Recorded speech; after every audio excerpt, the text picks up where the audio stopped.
ይሄ ለአንተ ነው ሞገስ ለሞገስ መልስ ነው ልሰጥህ ብዙ የምትናገረው ማለት በዚህ ጊዜያት ስለ ኢትዮጵያና ኤርትራ ስለ አብይ ብዙ ነገር እየቀባዠርክ ነው እና አንተ ከኤርትራውያኖችን ወክለህ ልትናገር አትችልም። አንደኛ ነገር ኤርትራዊ አሁን አንተ በምትለው ነገር ላይ የሚጨማለቅ ኤርትራዊ የለም። ለብቻ ልትጨማለቅ ትችላለህ፣ መብት ነው። ምክንያቱ አንደኛ ነገር ለምን እንደዛ ትናገራለህም አንተ ራስህ ብቻ ስለምታውቅ ማለት ነው።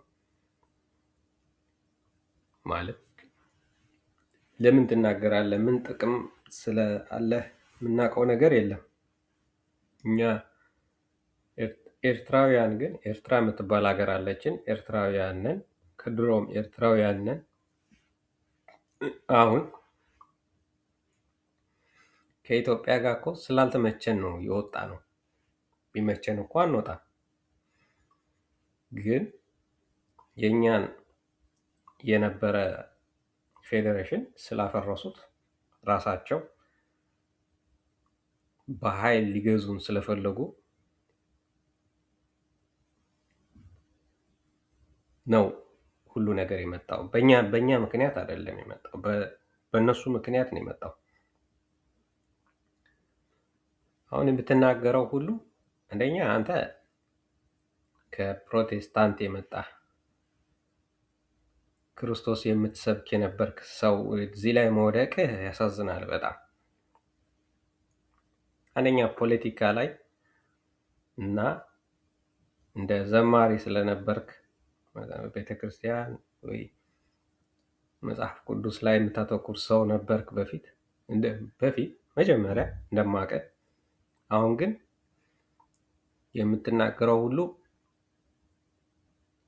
ልክ እንደ በኢትዮጵያ የተቀጠረ ተቀጣሪ ነው የምትናገረው ሁሉ ነገር ማለት ነው። አስተውለህ ብትሄድ ጥሩ ነው። እና አሁን ኤርትራ ከኢትዮጵያ ጋር ትደባለቅ የሁሉ 30 ዓመት ሰው ተዋግቶ የሁሉ ግን ከ30 ዓመት በፊት በላይ ተዋግቶ እስካሁን ድረስ ሰው ዋጋ ከፍሎ ደሙን ከፍሎ በደሙን ትቀልዳለህ ያለው አንተ ማለት ነው። በቀላሉ የና አብይን ሐሳብ ነው የምትሰጥ ያለው። እነሱ እንደዛ እንደሚሉ እናውቃለን። አብይ አህመድ እንደዛ ብሎ ነበር። ምንድነው ጥቅሙ የነዚህ የነጻነት ውጊያ ምንድነው ምናምን ብሎ ነበር። ግን እኛ ከነጻነት በኋላ እኮ 7 ዓመት ጥሩ ሄደው ነበር። ኤርትራ ሀገራችን ጥሩ ነበር። እነሱ በለኮሱት ውጊያ ጦርነት ነው ተመልሰን ወደ ችግር የገባ ነው።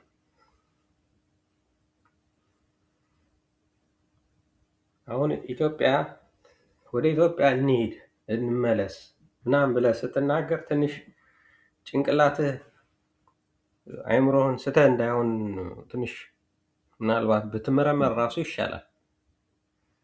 አንተ ወጣት ነህ፣ ምንም ችግርም አላየህም። እውነት ለመናገር ከአንተ በላይ ስንት ሰው ችግር አይቶ ስንት ነገር ችሎ ተስፋ እያደረገ ጸንቶ ያው ወደፊት ጥሩ እየተመኘ ይኖራል። አንተ ግን ለራስህ የራስህን ሁኔታህን ስላልተመቸ መጀመሪያ ኤርትራውያን ትላከፍ ነበር።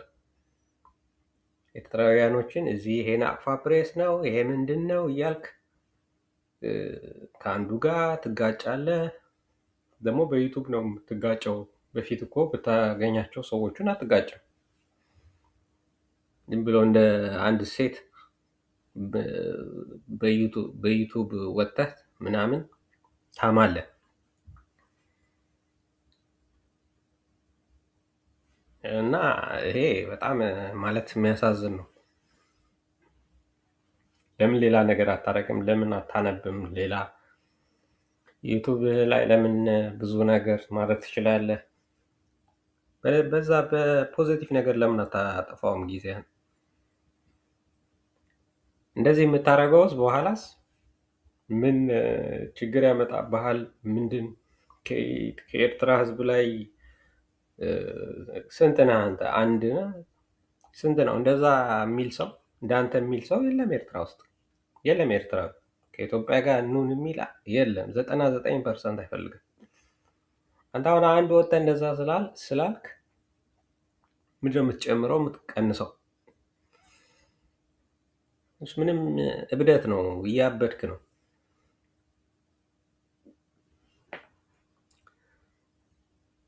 እኔ ኢትዮጵያ ጠላት እንሆን የሚል ኤርትራዊም የለም። ሌላው ግን እኛ ሀገር አለን። ሀገራችን ደግሞ በዩኤን የተመዘገበ ነው። ማንም ለጦርነት ለምናምን ብሎ ወደኋላ እንመለስ የሚል የለም። ወደፊት ብቻ ነው እንጂ የምትሄድ የምትችለው ወደኋላ ልንመለስ፣ እንደዛም አይሰራም። ቢሰራማ በሰራ ነበረ ድሮ፣ ግን አልሰራም። የሁሉ ለውጥ እኮ መጣ እኮ ስላልሰራ። ቢሰራማ እኮ በቀጠለ ነበር። እና አሁን ኢትዮጵያ ውስጥ ያሉት እና አብይ አህመድ ፕሮስፐሪቲ ፓርቲዎች ምናምኖች እብዶች እነሱ ናቸው። አደብ ጉዙ ማለት የሚገባቸው ማለት የሚገባህ እንጂ አንተ እነሱን አደብ ጉዙ ለምን አትልም? ወይስ አዲስ አበባ ያስቀመጥከው እቃ አለ? አዎ እንደዛ ሊሆን ይችላል እንጂ ኢትዮጵያ ሕዝብ ራሱ እኮ ጠልቶታል ሰውየውን አይደል እንዴ? ቴዲ አፍሮ ለምንድን ነው አዲስ ዘፈን አውጥተው ዳስ ጣል እያሉ ብዙ 3 ሚሊዮን ምናምን ያየው?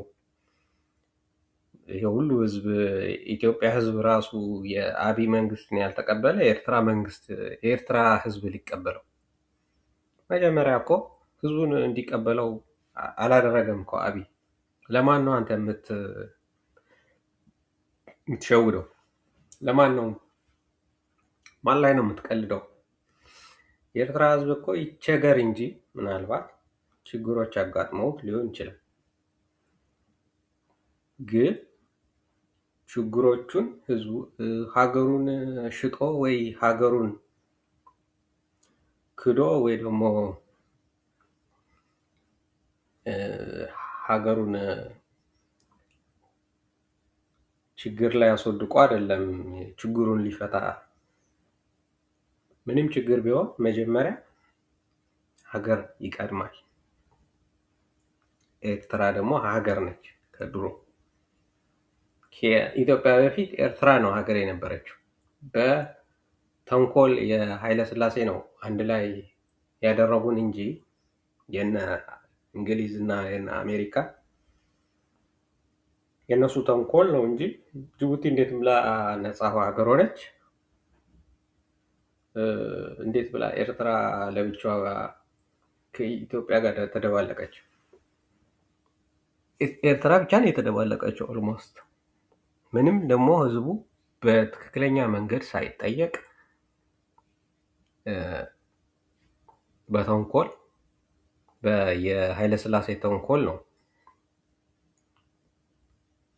ያኔ ደግሞ ጣሊያን ስለወደቀች እነ እንግሊዝ ስላሸነፉ ነው ኤርትራ ችግር ላይ ወደቀችው እንጂ ጣሊያን አሸንፋ ብትሆን እኮ ኤርትራ ነፃ በሆነች ሹር ነፃ በሆነች ነበር። አሁን ታሪክ ብታነብ ሰከን ብትል ደግሞ መጽሐፍ ቅዱስ ላይ ብታተኩር ለሁሉም ጥሩ ነበረ እንጂ እንደዚህ እያልክ ሀገርን ማራከስ ለአንተ ነው የሚጎዳ። እና ብትመለስ ይሻልሃል፣ ለአንተ ስትል፣ ለራስ ጥቅም ስትል እና ለህሊና ስትል ማለት ነው። ሀገርህን መቼስ ሀገር ቀይር ያለው እኔ አሁን ቀይራለሁ የአሜሪካ ዜግነት ይዣለሁ ወይ ይዛለሁ ሊሆንም ይችላል። ግን ለሌሎች ደግሞ ሀገር ላላቸው ሀገራችን ለሚሉ ደግሞ ሪስፔክት እንዲኖር ይገባል። ምህረት ያወርድልህ። ሌላ የምንለው የለም።